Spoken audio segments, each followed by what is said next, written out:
Boa noite, nobre Cainita. É uma honra ter você em meus domínios. Eu sou Rodrigo Marajá e esse é o Alpha RPG.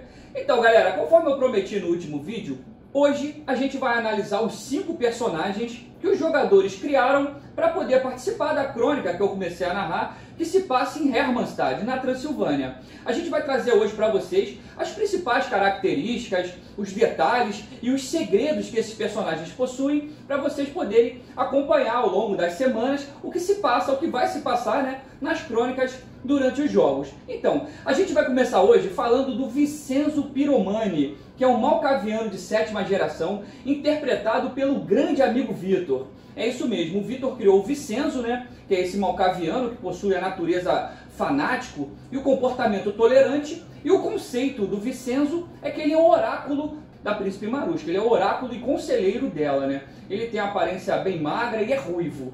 A perturbação que o Vincenzo possui é que ele ouve vozes que ele acredita ser de uma entidade chamada Damascus. E toda vez que ele começa a ouvir essa voz dentro da cabeça dele, o Vincenzo ele consegue interagir com essa voz somente se ele estiver olhando para o fogo, olhando para alguma chama. Então, olhando para essa chama, ele consegue conversar com Damascus e ter visões. Então, mas se ele não estiver olhando para o fogo, né, ele apenas ouvirá a voz de Damascus dentro da sua cabeça, mas não vai conseguir estabelecer nenhum tipo de diálogo, tá? O Vincenzo, ele possui 6 pontos em auspícios e tem demência nível 1. E a história do Vincenzo, galera, é que ele foi abraçado lá na invasão da Sicília, ali na guerra entre Roma e Cartago, né? A guerra entre os Ventru e os Bruhá. A Sicília que fica na Itália, né? E que é a principal ilha do mar Mediterrâneo. A senhora de Vincenzo, né? Que criou o Vincenzo, foi Irina Vlach, que é uma iconoclasta. O que é iconoclasta, galera? Uma iconoclasta, uma pessoa iconoclasta, é uma pessoa que destrói imagens, símbolos e monumentos religiosos.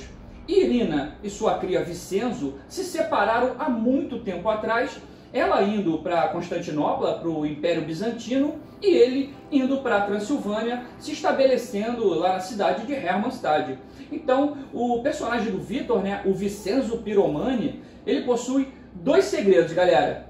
Essa parte é bem legal. O primeiro segredo é que ele também é um iconoclasta, e sempre que ele pode, ele procura destruir artefatos e textos religiosos. Bem legal. E o segundo segredo do Vincenzo, né, é que ele está infiltrado nos cultos de heresia cainita. E ele está infiltrado somente para não levantar suspeitas sobre ele ser um iconoclasta, né? Inclusive, ele até usa um anel de prata gravado Gênesis capítulo 4, versículo 15, que quer dizer: qualquer um que matar Caim será 7 vezes castigado. Bem legal o personagem do Vitor. A gente vai analisar agora o personagem do Alessandro, o grande Sandro, CG, parceiro demais, que criou o personagem chamado Xerxes Lemal, que é uma sombra de 7ª geração, de natureza autocrata, né, comportamento ardiloso. E o conceito do Xerxes é que ele é um nobre. Ele possui recursos 4, né, tem muito dinheiro para essa época medieval, e ele possui status 2 na sociedade vampírica, né? O defeito, né, do clã, né, do Xerxes, é que ele não possui reflexo, né, no espelho, em poça d'água, esse tipo de coisa. E o Xerxes tem dominação 2 e potência 2. Essas são as disciplinas, né? O Xerxes, ele possui um lacaio chamado Alfred, que é o seu carniçal, né? E o Alfred, que é de confiança, ele atua como se fosse um faz-tudo para o Xerxes Lemal, né? Ele é cocheiro, ele é segurança, ele é caseiro, ele faz tudo, né?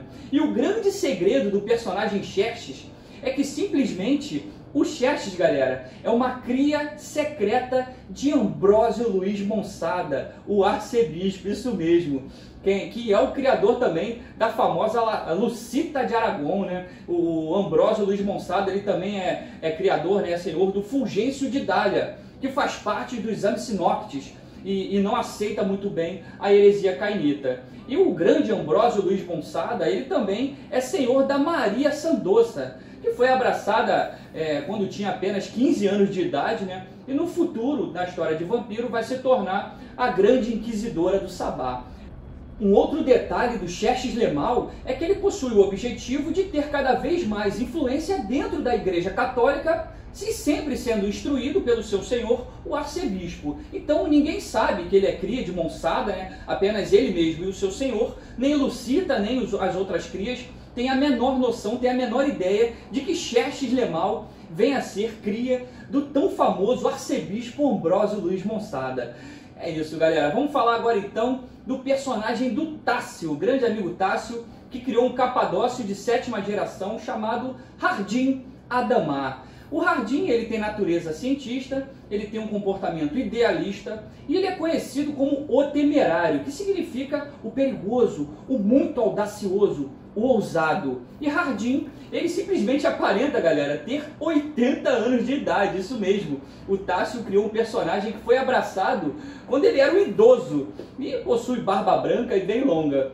E a fraqueza dos capadócios, né, é que o Hardim, ele tem a pele bem branca, né, bem pálida e fria, podendo ser facilmente identificado como um vampiro. Ele chega a ter mais um nas dificuldades de testes sociais, né. Então, o Hardim, galera, ele é cria de Iazi Bucareste. E ele, ao longo desses anos, né, ele conseguiu obter muita influência na Igreja Católica, principalmente em Hermannstad. Atualmente ele controla até o cemitério da cidade. Então, o Hardim, ele possui mortes nível 6, e o seu segredo, galera, é que ele, como a maioria dos capadócios, ele se mantém neutro em relação aos Tremé. Ele, na verdade, ele tem até muita curiosidade quanto os feiticeiros. Então, chegando ao ponto dele ter como sua principal contato uma carniçal dos Tremé chamada Velha Biarga. E eles trocam informação sempre que eles podem, né? A Velha Biarga, galera, na verdade, na verdade são 3 irmãs. São trigêmeas, né? Idênticas. E todas as 3 são carniçais dos Tremé. E todas as 3 são chamadas de Velha Biarga. É bem legal, porque essa Velha Biarga, galera, na última crônica que eu narrei lá em Bistritz, teve a participação dessa velha, né? Logo na primeira cena, ela aparece, foi uma situação bem legal, que ela interagiu diretamente com o assamita do grupo, que na época era interpretado pelo Vitor, né? Que hoje ele está jogando com o Vicenzo Piromani, que é esse malcaviano, mas na crônica de Bistritz, ele jogou com um assamita, chamado Montserrat. E a primeira cena foi bem legal, só que na verdade, essa Velha Biarga que interagiu com o Vitor, com o Montserrat, né, lá em Bistritz, na verdade era apenas uma das trigêmeas, essa que é a verdade. Então, fica uma Velha Biarga em Bistritz, espionando os Tizimice, lá o príncipe Radu, né? Fica outra Velha Biarga em Klausenburg, espionando o príncipe Gangrel chamado Mitro, e a terceira Velha Biarga das trigêmeas, ela fica em Hermannstad, espionando os Nosferatu, que no caso a príncipe Maruska. Então, esses 3 clãs, galera, são os principais inimigos do Tremé. O sangue dos Tizimice, né, foi o sangue que foi utilizado para transformar os magos Tremé em vampiros. Os Gangrel e os Nosferatu, eles são usados nos rituais de criação das gárgulas. Então, essa Velha Biarga, né, principalmente a de Hermannstad, que é o contato do Hardim, o capadócio do Tássio, é a mais atuante, porque ela está mais próxima de Seores, que é o centro de poder dos Tremé. E Seores, né, fica bem ali ao sul de Hermannstad no mapa, ela fica bem embaixo. Seores, que é a cidade onde fica a principal capela dos feiticeiros, né? Essa capela simplesmente ela foi fundada pelo próprio Tremé e os outros 6 magos, né? Quando ainda eles eram humanos. E os Tremé, eles têm muito interesse também em trocar conhecimento com os capadócios, especialmente com o ancião Hardim, que é interpretado pelo Tássio, né? E muito provavelmente vai surgir ali uma aliança secreta, né, entre os capadócios e esses Tremé. Vai ser legal demais acompanhar essa situação. E o quarto personagem é o personagem do Fernando, grande amigo Fernando, que criou dessa vez um toreador de 12ª geração, um neófito, chamado Montraque Damascenos. Então, galera, o Montraque Damascenos, ele possui natureza autocrata, comportamento celebrante e o conceito dele ele é visionário criativo. Ele está recém-chegado em Hermannstad e foi muito bem recebido, né, pela príncipe na cidade devido aos ataques promovidos por essa guerra entre a príncipe Maruska e a Marelli. Então a cidade de Hermannstad está precisando de uma revitalização e de novas construções. Por isso que foi um toreador, realmente foi muito bem recebido por uma Nosferatu, o que não é muito comum, mas esse foi o motivo de da chegada, né, do Montrak ser tão bem recebido pela Príncipe Marushka. Então, galera, a gente vai falar um pouquinho, tá, dessa relação entre a Príncipe Marushka e a sua inimiga Tizimice Amarelli mais pra frente, tá? Vamos falar agora do segredo, do grande segredo do Montrak, que na verdade o objetivo dele é erguer simplesmente 5 monumentos dedicados a Arikel, isso mesmo, a Star, a fundadora do clã Toreador.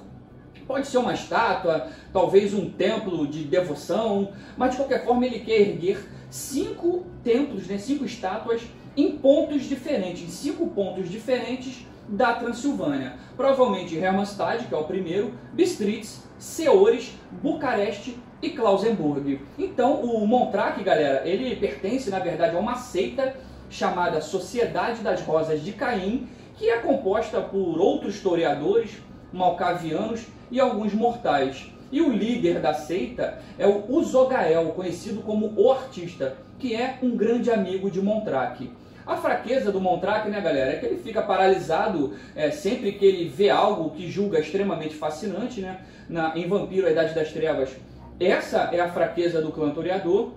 E o Montrak, que é esse personagem interpretado pelo Fernando, ele tem presença nível 4 e auspícios também nível 4. E o Montrak, ele é muito diversificado, né? Ele ama belas artes, arquitetura, simetria, dança, pintura, música, teatro e qualquer tipo de arte, né? E ele se incomoda muito, galera, quando contrariam ou questionam a sua forma de gerir tais expressões artísticas, né? Ele vem a ser cria da famosa Valérie Shelton, a professora mais antiga, na verdade, da Escola Francesa de Belas Artes, e a Valérie é muito rigorosa e mal-humorada, essa que é a verdade, mas também é muito influente, principalmente na região de Paris. Então, o Montrak, ele possui 2 lacaios, né, de extrema confiança. Um é chamado de Sir Albert Firenze, um jovem artesão muito inteligente, e o outro é o Mr. Bigfoot, que possui aparência e hábitos bem grosseiros e é muito introvertido, até mesmo amargurado,